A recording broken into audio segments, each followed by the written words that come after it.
उजाला परवीन के उजाला परवीन के उजाला परवीन के उजाला परवीन के उजाला परवीन के असां मतलब मेड़ प्रेस क्लब में मेड़ तलके जा उस्ताद बिरादरी पेटेल तरफ़ां एहतिजाजी मुज़ाहिरो कयो आहे उजाला परवीन जी बाज़ाबी लाइ। जॾहिं त अॼु उनखे 14 ॾींहं अॼु ताईं उहा लापता आहे, उनखे गवर्नमेंट माना बाज़ाब न आहे कराए सघी।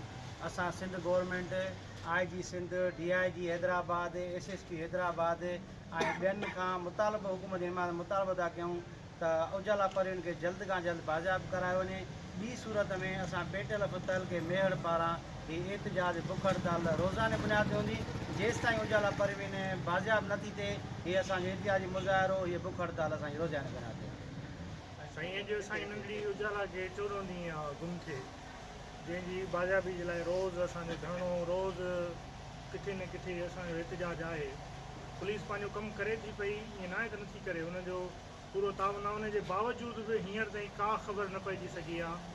असां आला इदारनि खे, वस वारनि खे, आम माण्हुनि खे, आम शहरी खे इहा अपील था कयूं, जंहिंजो बि जेतिरो वस आहे पंहिंजे हिसाब सां जांच कयो, जंहिंजो बि जिथे बि रस्तो मिले थो उनखे महिरबानी करे असांजी नंढड़ी जे लाइ कोशिशि कई।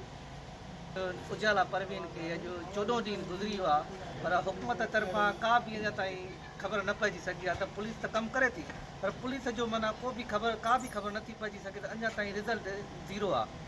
असां वस वारनि खे, DIG खे, IG साहिब खे, असां सिंध गवर्नमेंट खे अपील कंदासीं जल्द खां जल्द बाज़ियाब कराए ॾिनी वञे उजाला परवीन खे। असांजो एहतिजाज हाणे जारी रहंदो, हर रोज़ु असांजो इहो एहतिजाज मुसलसिल रहंदो हिन टाइम ते।